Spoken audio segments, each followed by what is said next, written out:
Un paseo por la ciudad en los últimos días de don Porfirio. Autores: maestro Efraín Mendoza Zaragoza y doctora Blanca Gutiérrez Grajeda.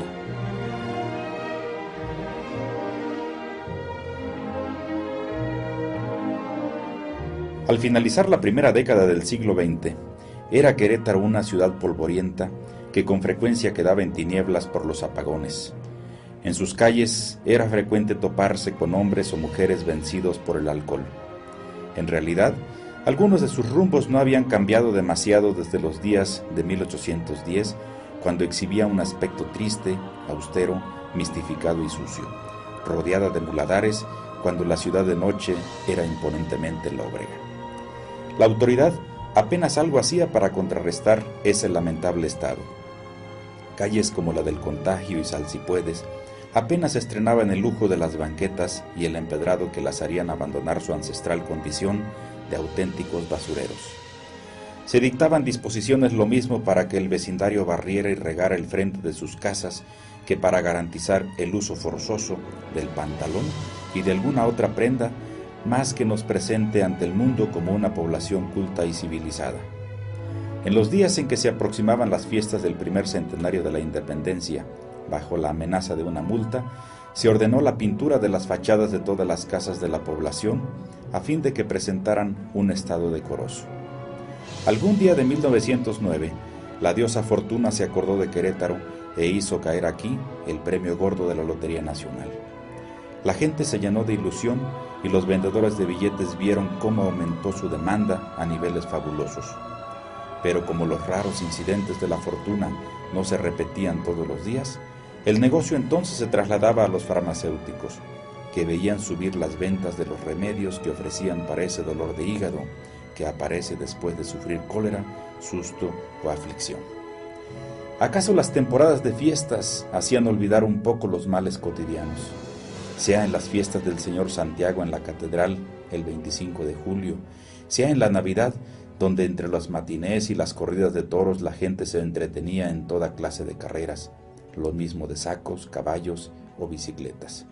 Sea en los enigmáticos regalos del cielo, como en la primavera de 1910, cuando la gente se disponía por las noches a contemplar el espectáculo que ofrecía ese errante viajero que era el cometa Halley y que podía observarse a simple vista.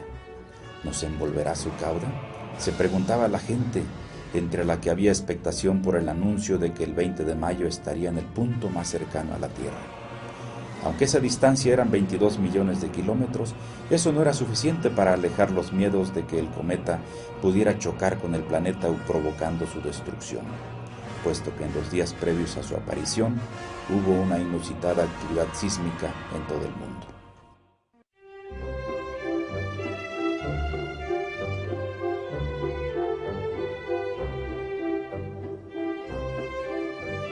Y ya que tenemos la mirada puesta en el cielo, hemos de recordar que como parte de la ola de culto al progreso y a la ciencia, para conmemorar el tercer centenario del descubrimiento del telescopio en mayo de 1909, el gobierno del estado apoyó al Observatorio Astronómico de México en la realización de una velada nada menos que en honor a Galileo, el primero en contemplar las montañas y los cráteres de la Luna. En ese ambiente de conexión con el mundo, algunos queretanos acogieron con interés la difusión del movimiento del Esperanto, que promovía la creación de un idioma universal.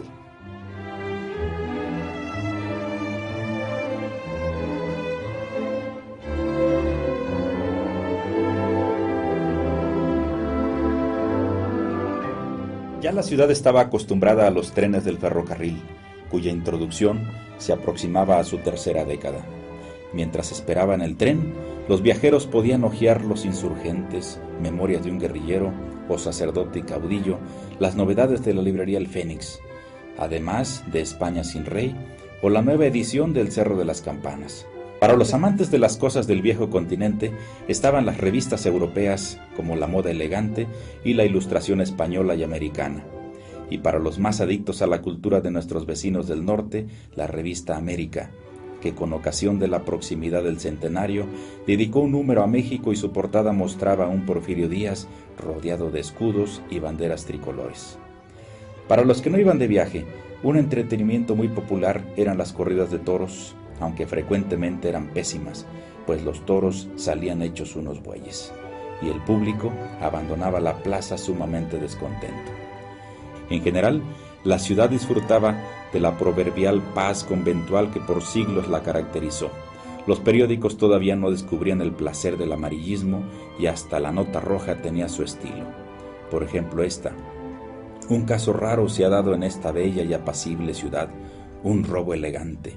El magnífico almacén de sedería, pianos y variedades La Esmeralda, del señor Manuel Familiar, fue en donde una esbelta orizabeña y 2 peninsulares se apoderaron de una valiosa tela de seda. El señor Familiar no aceptó la distinción de que fue objeto su establecimiento y dio parte de ello al señor Ladislao Pastor, jefe de policía diurna, quien condujo galantemente a los distinguidos enamorados de lo ajeno al amplio departamento destinado a tan amables personas en el Palacio de la Plaza de la Independencia. Esto se puede leer en el periódico La Luz de la Independencia del 5 de agosto de 1908.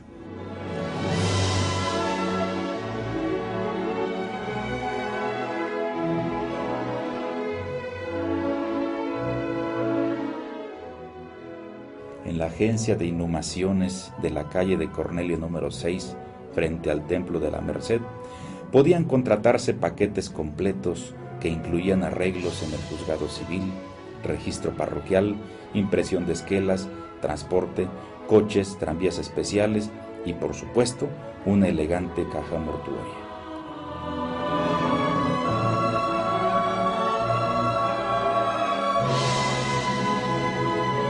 El gobernador del estado aparecía con frecuencia en las columnas de sociales de la prensa. La crónica se ufanaba en mostrar la paternal mirada de don Francisco, que aparecía levitando armoniosamente por encima de los intereses mundanos de las clases sociales. Por ejemplo, cuando entregaba los reconocimientos escolares, multitud de niños y niñas, unos vestidos con cierta elegancia, otros descalzos y casi sin camisa, pero todos con la cara riente y el corazón henchido de placer, se acercaban a recibir su premio de manos del primer magistrado del estado, que para todos tuvo una sonrisa o una frase cariñosa. Y si Francisco González de Cosío era el primer magistrado, era también el primer porfirista, y en las fiestas o las jamaicas era, por supuesto, el primer invitado, o incluso hasta el primer delincuente, como sucedió en la kermés organizada una noche de septiembre de 1907 en el Teatro Iturbide.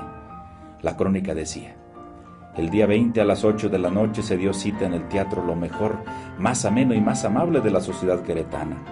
Gracia, juventud, belleza, todo en armonía con la lujuria de luz y flores con que se adornó el vetusto salón, que parecía rejuvenecer un instante y olvidar sus largos y silenciosos años de tristeza. Poco después de las 9 se presentó el gobernador del estado, quien, siendo el primer ciudadano, asumió el carácter de primer delincuente, siendo conducido a la cárcel por las señoras de García y de Rivera. La presencia de González de Cosío, imagen y semejanza de don Porfirio, era parte del paisaje de las décadas. Como gobernador, cubrió un primer periodo de 1880 a 1883 y luego se fue de corridito, desde 1887 hasta 1911. Cuando tuvo deseos de ir a París para recorrer la Exposición Internacional de 1900, no tuvo empacho en dejar a cargo del gobierno a su hermano Carlos. Cuando pidió licencia en 1910, lo dejó en manos de su compadre Adolfo de la Isla, a quien volvió a dejárselo cuando abandonó el poder en las horas en que se derrumbaba el porfiriato.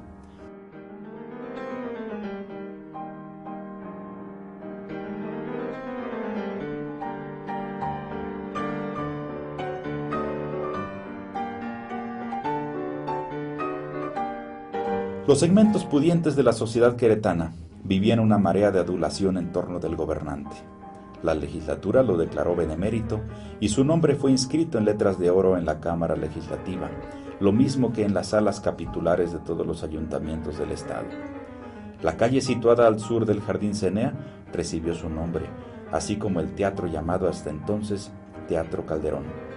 El periódico La Oriflama llegó hasta el extremo de proponer su candidatura a la presidencia de la República, considerándolo como el único sucesor digno de don Porfirio Díaz. El Fígaro, uno de los periódicos más notables de la época, no resistió la tentación del incienso y lo describió como un queretano hábil y negociador, entregado de cuerpo entero a preservar la paz queretana, haciéndolo ver como un hombre dotado sobre todo de una gran prudencia, de un finísimo tacto político y, aunque liberal por convicción, logró no desatar las iras del partido político contrario. El culto al gobernador incluyó la composición de la Marcha Cosío, que escribió y dirigió Agustín Aguilar y Fuentes, al frente de la banda del Hospicio Vergara en combinación con la orquesta y la banda de tambores y cornetas del ejército destacado en la capital.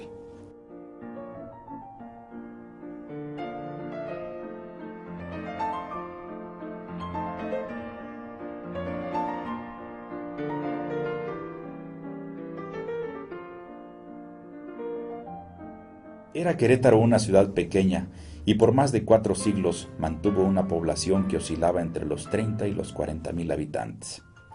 La población, altamente estratificada, estaba lejos de la enorme concentración en la capital que experimentaría en las décadas siguientes, pues para 1910 el estado era poblado por 245,000 habitantes que en su mayoría vivían en humildes chozas de una sola pieza, conviviendo con los perros y los guajolotes. La ciudad tenía un comercio dinámico y capacidad para anunciarse en los periódicos.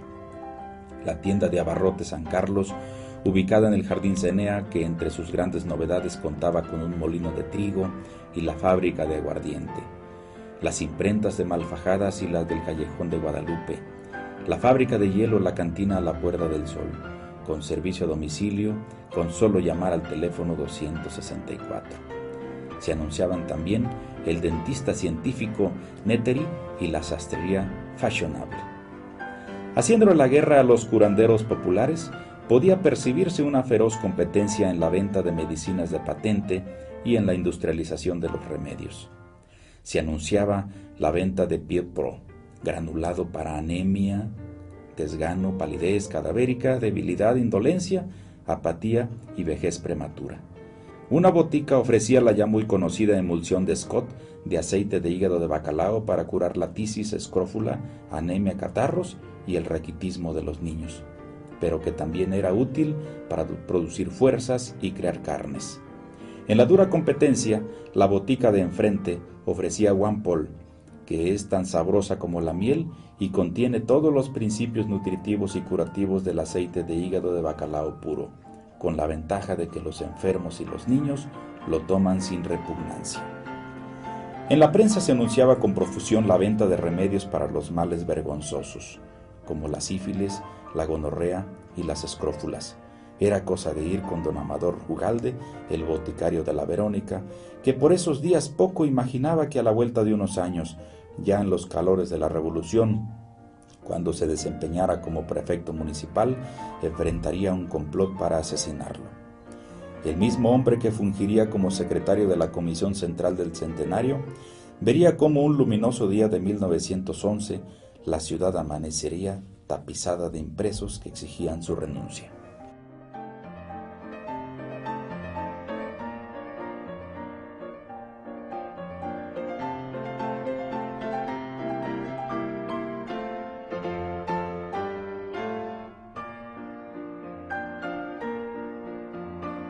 Era fácil advertir la fuerza de muchas firmas extranjeras en el comercio local.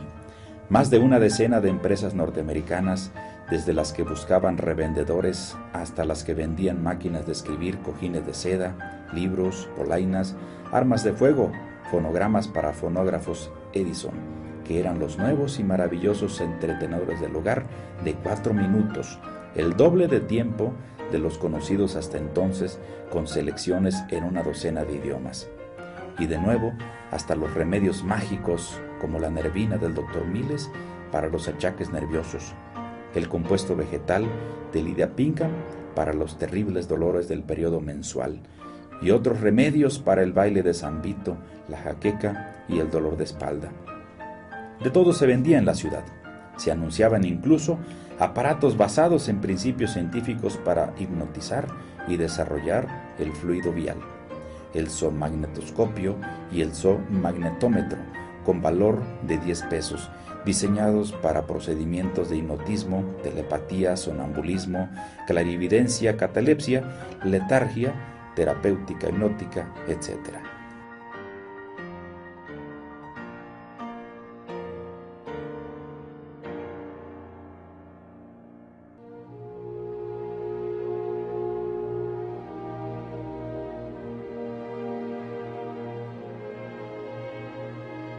Una década antes de la aparición de la radio y 4 décadas antes de la televisión, el único medio de comunicación masiva de la época eran los impresos. La prensa escrita vivía momentos de gloria cada que se aproximaban las elecciones. Durante la efervescencia electoral de 1909, había periódicos para todos los gustos. Los maderistas se expresaban a través de Crepuscular, en cuyo nombre se anunciaba precisamente el ocaso de don Porfirio. Los porfiristas que acataron la línea de apoyar a Ramón Corral para la vicepresidencia se hacían oír a través de El Orden. Los comerciantes tenían también su periódico, Querétaro Mercantil, y el obispado no se quedaba atrás. Le servía de magnavoz el boletín eclesiástico de la diócesis de Querétaro, que era reforzado por la cruz, también de contenido religioso. Entre 1908 y 1909 se editó La Luz de la Independencia, órgano de la Comisión Central para la conmemoración del centenario de la Independencia Nacional. Por supuesto, los lectores podían también incorporar a sus hábitos de lectura 2 emblemáticas publicaciones que estaban destinadas a resistir todo el siglo XX hasta llegar a los días que corren del XXI, gozando de cabal salud. Uno de ellos, La Sombra de Arteaga, el periódico oficial del gobierno del Estado, creado en 1867, y el otro, El Heraldo de Navidad, fundado en 1900 y que aparece como parte de las fiestas de cada fin de año. Y un periódico más, El Fígaro, un semanario que se movía dentro de los marcos oficiales dominantes, como la gran mayoría de los periódicos, pero que al militar en la tradición polemista, marcará la época por su posición crítica hacia el clero.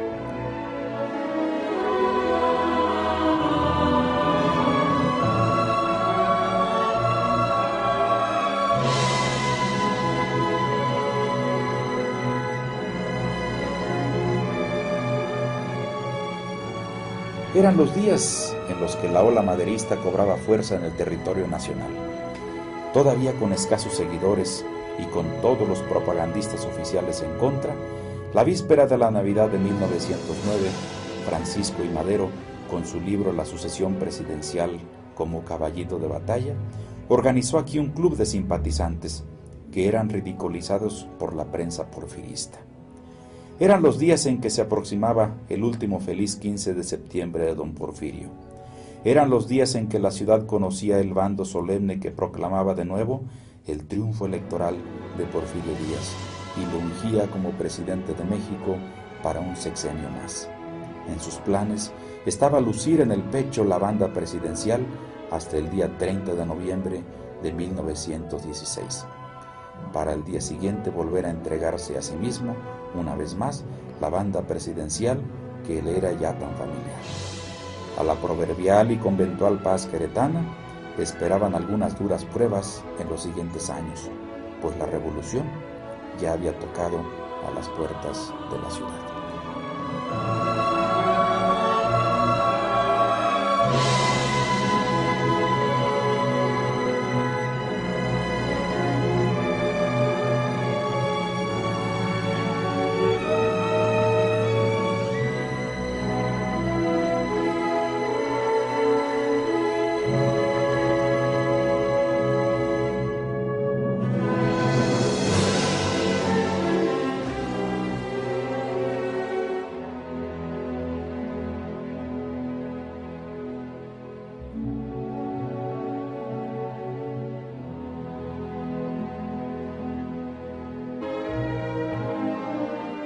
Al finalizar la primera década del siglo XX, era Querétaro una ciudad polvorienta que con frecuencia quedaba en tinieblas por los apagones.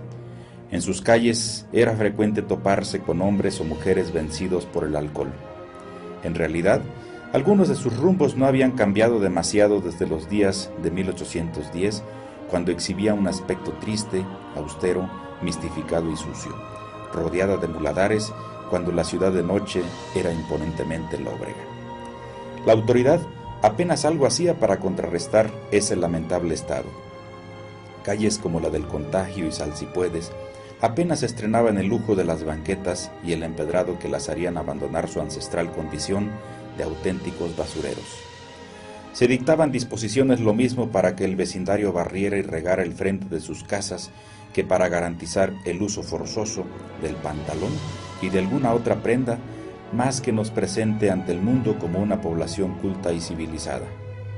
En los días en que se aproximaban las fiestas del primer centenario de la independencia, bajo la amenaza de una multa, se ordenó la pintura de las fachadas de todas las casas de la población a fin de que presentaran un estado decoroso. Algún día de 1909, la diosa Fortuna se acordó de Querétaro e hizo caer aquí el premio gordo de la Lotería Nacional. La gente se llenó de ilusión y los vendedores de billetes vieron cómo aumentó su demanda a niveles fabulosos. Pero como los raros incidentes de la fortuna no se repetían todos los días, el negocio entonces se trasladaba a los farmacéuticos, que veían subir las ventas de los remedios que ofrecían para ese dolor de hígado que aparece después de sufrir cólera, susto o aflicción. ¿Acaso las temporadas de fiestas hacían olvidar un poco los males cotidianos? Sea en las fiestas del Señor Santiago en la catedral el 25 de julio, sea en la Navidad, donde entre los matinés y las corridas de toros la gente se entretenía en toda clase de carreras, lo mismo de sacos, caballos o bicicletas. Sea en los enigmáticos regalos del cielo, como en la primavera de 1910, cuando la gente se disponía por las noches a contemplar el espectáculo que ofrecía ese errante viajero que era el cometa Halley y que podía observarse a simple vista. ¿Nos envolverá su cauda?, se preguntó.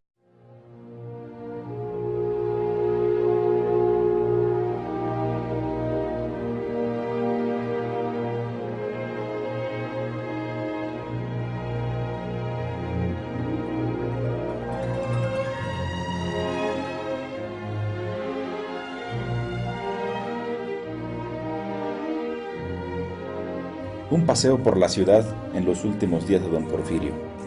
Autores: maestro Efraín Mendoza Zaragoza y doctora Blanca Gutiérrez Grajeda.